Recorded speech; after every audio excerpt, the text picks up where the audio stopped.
आज के इस कार्यक्रम में सभागार में उपस्थित सभी मूल निवासी साथियों को जय भीम, जय मूल निवासी, जय जोहार। साथियों, प्रतिनिधि सत्र 2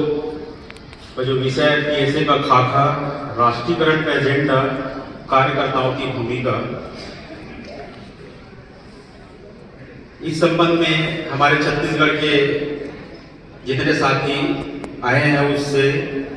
सारगर्भित चर्चा उपरांत जो है निम्नलिखित बिंदु जो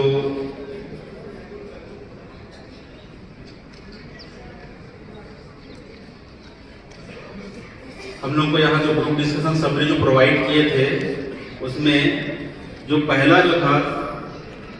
पीएसए समिति गठन के निर्णय प्रक्रिया को लेकर यदि हम सब सहमत हैं तो पीएसए समिति के लक्ष्य को प्राप्त करने की योजना का राज्य स्वरूप क्या होगा। इसके पहले मैं पीएसए समिति का जो उद्देश्य है उसको थोड़ा सा यहाँ रेखांकित करना चाहूँगा। जो हमारे BS4 के हैंडल में बहुत से साथी जानते हैं, बहुत से साथी यहाँ नए हैं, कुछ लोग चर्चा कर रहे थे कि पीएसए क्या है, पीएसए क्या है, ऐसे करके। और तो इसमें थोड़ा सा मैं फुल फॉर्म में भी थोड़ा चर्चा करूँ, जो नए साथी है थोड़ा सा उनको जानकारी होगा। ये लोक सामाजिक कार्यवाही समिति, पब्लिक सोशल एक्शन कमेटी, इस समिति का जो उद्देश्य रेखांकित किए गए थे, जो BS4 कार्यक्रम को ग्रासरूट लेवल पर ले जाने के लिए ये जो समिति का जो निर्माण करने का जो मुख्य जो उद्देश्य था, पहला इसका था उद्देश्य समाज में संविधान के संदर्भ में आवश्यक जानकारी का प्रचार करना। दूसरा इसका जो उद्देश्य था समाज में संविधान प्रदत्त मूलभूत अधिकार, उसकी व्यवस्था की विवेकपूर्ण समझ विकसित करना और उसे हासिल करने की शक्ति निर्माण करना। तीसरा जो इसका उद्देश्य था पीएसए कमेटी का, समाज में संविधान के प्रति सम्मान की भावना विकसित करना,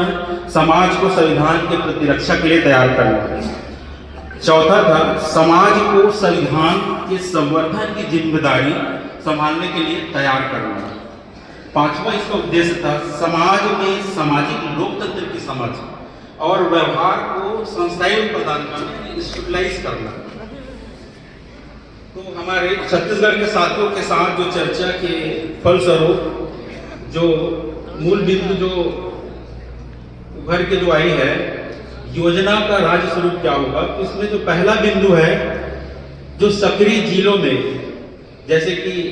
हेड बिल में जो बात कही गई है सघन कार्य क्षेत्र निर्माण करना, यानी मूल निवासी बहुजन समाज की जहाँ सघनता है, वो एक जो कंसंट्रेटेड जो एरिया निर्माण की जो बात कही गई है, उसके लिए जो हम आगामी जो योजना की जो बात बताना चाह रहे हैं छत्तीसगढ़ में, विधानसभा में मूल निवासी जनसंख्या जहाँ सघन है वहाँ 3 गांव को मिलाकर एक पीएसए समिति गठित करने की योजना। चूंकि एक विधानसभा में लमसम जो है 200-250 गांव ऐसे आते हैं, तो एक विधानसभा में 60 से 65 पीएसए समिति मिनिमम जो है 60 से 65 पीएसए समिति गठित किया जा सकता है। क्योंकि पीएसए समिति का जो मूल जो उद्देश्य है संपूर्ण राष्ट्रीयकरण, जो हेड बिल में जो बात कही गई है मूल निवासी बहुजन समाज को शासक वर्ग बनाने की जो प्रक्रिया है, इसका ये मूल उद्देश्य है। दूसरा जो योजना का जो राज्य स्वरूप है, संगठन को, चूंकि अभी हमारे जो स्टेट में अभी जो सक्रियता जो है तहसील ब्लॉक स्तर पे नहीं हो पाई है, दूसरा जो उद्देश्य है हमारा योजना का जो राज्य स्वरूप है, संगठन को ब्लॉक और तहसील स्तर पर सक्रिय करने की योजना है। और इसमें जो है मदर ऑर्गेनाइजेशन के साथ साथ जो है ऑफशूट विंग को भी ब्लॉक और तहसील स्तर पर ले जाने की योजना है। तीसरा, पीएसए समिति में महिलाओं, मूल निवासी महिलाओं की पर्याप्त भागीदारी सुनिश्चित हो, जिसको हम आदि आबादी कहते हैं, उसका पर्याप्त प्रतिनिधित्व हो। क्योंकि हम देख रहे हैं वर्तमान समय महिलाएं जो खास करके जो ग्रामीण महिलाएं कैसे प्रभावित होती है, हमारे जो विरोधी विचारधारा की जो पॉलिटिकल ऑर्गेनाइजेशन, पॉलिटिकल जो उनका जो सिस्टम है, कैसे उसको प्रभावित करते हैं तरह तरह के प्रलोभन से। चौथा जो पॉइंट है ये सघन क्षेत्र निर्माण के मूल निवासी विद्यार्थियों को जो स्कूल कॉलेज में है जो रहवासी छात्रावास में रहते हैं उसको जो है उससे संपर्क करने के लिए जो है मूल निवासी विद्यार्थी संघ को सक्रिय करना, जिससे मूल निवासी समाज के जो छात्र छात्राएं हैं वो उनमें जो है विचारधारा का जो प्रचार प्रसार हो और एक नए नेतृत्व का बीजारोपण हो, जो हमारी जो मुख्य जो एजेंडा है संपूर्ण राष्ट्रीयकरण,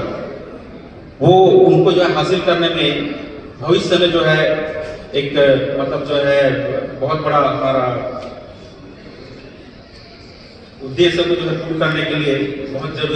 जरूरी चीज है। क्योंकि मैं देखता हूँ छत्तीसगढ़ में जो हमारे जो ST/SC जो छात्रावास है उसमें हमारी जो विरोधी विचारधारा के लोग हैं बहुत ज्यादा हद तक 90% तक जो है वो लोग जो है घुस चुके हैं। दूसरा जो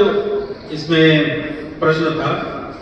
कि PSA समिति गठन करने और उसके संचालन के किसी बिंदु पर स्पष्टीकरण की जरूरत है। तो एक सुझाव आया है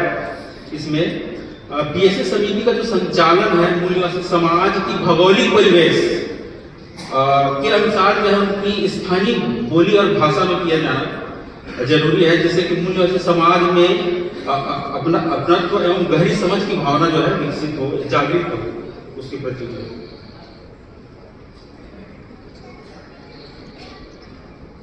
तीसरी जो बात थी PSA समिति गठन की जमीन की हकीकत क्या है, तो अभी छत्तीसगढ़ में हमको बहुत कुछ काम करने की जरूरत है और हम जो है PSA समिति गठन की प्रक्रिया अभी सतत रूप से चल रही है। इसमें और बहुत मेहनत करने की जरूरत है, तन मन धन की जरूरत है। चौथा जो बिंदु था, क्या कोई ऐसा विचार या अभिव्यक्ति है जो PSA समिति गठन की प्रक्रिया को और अधिक प्रभावी ढंग से लागू करने में मदद कर सकता है। तो इसमें कुछ महत्वपूर्ण बिंदु जो है चर्चा के उपरांत जो है आई है ये। तो उसमें पहला है मूल निवासी समाज की स्थानीय समस्याओं को चिन्हांकित कर उनके समाधान के लिए जो हमारे मदर ऑर्गेनाइजेशन है उसके स्कंद संगठनों को के माध्यम से उनकी मांगों के लिए जो है रैली, धरना प्रदर्शन, ज्ञापन द्वारा उनकी समस्याओं के प्रति जो है शासन प्रशासन को संवेदनशील करना, शासन प्रशासन को अवगत कराना उनकी समस्याओं से, जिससे कि मूल निवासी समाज का संगठन के प्रति जो है एक लगाव पैदा होगा, एक आकर्षण पैदा होगा।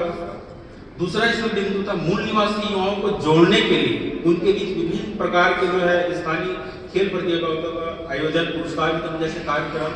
और अपनी संगठन की बात, अपनी विचारधारा की बात को उन तक जो है हम अप्रोच करें जो है। जैसे कि छत्तीसगढ़ में हम विगत 4-5 साल से जो देखते हैं, जो हमारे जो विरोधी संगठन है वो किस प्रकार से छोटे छोटे एक योजना बना करके जो है हमारे समाज के बीच में, मूल समाज के बीच में कैसा वो जो है उनसे इंटरेक्ट करता है, ये चीज हमने देखा है छत्तीसगढ़ में। तीसरा एक जो बहुत ही महत्वपूर्ण जो है बात है मूल निवासी तीज त्योहार। मैं थोड़ा एग्जाम्पल दूंगा, हो सकता है समझ। तो मूल निवासी तीज त्योहार के अवसर पर मिलन समारोह के माध्यम से जो हम बहुत व्यापक तरीके से देख रहे हैं, जैसे छत्तीसगढ़ एग्जाम्पल तीज का त्योहार है, मूलतः जो है वहाँ के मूल निवासी बहुजनों का जो त्योहार था, हरियाली त्योहार है जो मतलब किसान पशुपालक है ना,